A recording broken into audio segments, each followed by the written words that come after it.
ఈ ప్లేస్లో chicken fried rice అయితే సరిగ్గా ఉంటుంది.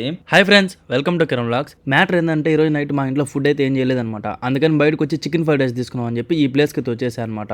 నేను ఈ షాప్ కాడికి రాగానే చికెన్ ఫ్రైడ్ రైస్ వాసన అయితే సరిగ్గా కొడతా ఉంది.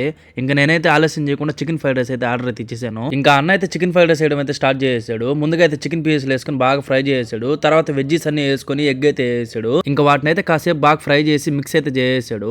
ఇంకా ఆ తర్వాత అయితే దీంట్లోకి బాస్మతి రైస్ అయితే వేసి బాగా మిక్స్ అయితే చేసాడు. అవి బాగా ఫ్రై అయ్యాక దీంట్లోకి అయితే మసాలాలన్నీ కూడా వేసుకుని బాగా మిక్స్ అయితే చేసాడు. ఇప్పుడైతే హై ఫ్లేమ్ మీద వీటన్నిటిని కూడా ఇంకోసారి అయితే బాగా మిక్స్ అయితే చేసాడు. నేనైతే బాస్మతి రైస్ తో చికెన్ ఫ్రైడ్ రైస్ అయితే ఆర్డర్ ఇచ్చాను. ఇక్కడైతే నార్మల్ రైస్ తో కూడా అయితే చేస్తారు. మనం ఆర్డర్ ఇచ్చిన చికెన్ ఫ్రైడ్ రైస్ అయితే రెడీ అయిపోయింది. దీని ప్రైస్ వచ్చి 100 రూపీస్ అయితే పడింది. ఈ ప్లేస్ లో ఓన్లీ ఫ్రైడ్ రైస్ లే కాదు, బిర్యానీ కూడా అయితే చేస్తారు. చికెన్ దమ్ బిర్యానీ ఇదైతే మనకు 90 రూపీస్ అయితే పడుతుంది. ఆ అన్న అయితే అప్పుడే ఫ్రెష్ గా దమ్ బిర్యానీ అయితే చేస్తా ఉన్నాడు. చూడండి ఎంత మంది అయితే దానికోసం వెయిట్ చేస్తా ఉన్నారు. ఇంక ఈ ప్లేస్ లో చికెన్ లెగ్ పీసులు అండ్ పకోడా కూడా అమ్ముతా ఉన్నారు. మనమైతే ఒక 200 గ్రామ్స్ అయితే చికెన్ పకోడా అయితే ఆర్డర్ అయితే ఇచ్చేసాము. ఆ అన్న అయితే సలసలగా నూనెలో అయితే ఆ చికెన్ పకోడా అయితే వేసి బాగా డీప్ ఫ్రై అయితే చేసాడు.